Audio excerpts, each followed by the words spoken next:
اقول لك على مكان ما يعرفوش غير اهل مكه والناس اللي بتيجي السعوديه كتير. لو انت في الحرم في زحمه في وسط المواسم ومش عارف تصلي، حتى الساحات كمان زحمه، تعالى اوريك مسجد هيخليك تصلي وكمان مكيف، ما يعرفوش غير ناس قليله جدا. تعالى معانا.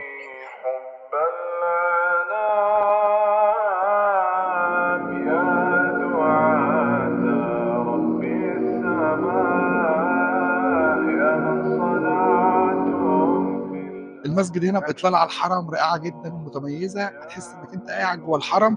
عشان توصل هنا احنا بداخل ابراج مكه، مسجد ابو بكر الصديق بالظبط قدام باب 84. هتلاقي سلم كهربائي في الدور الرابع، هتطلع السلم بيطلعك لحد الدور الرابع. المسجد هنا مفتوح 24 ساعه عشان تبقى هربت من الزحمه اللي موجوده تحت، وكمان المسجد مكيف وموجود فيه كل اللي انت ممكن تحتاجه.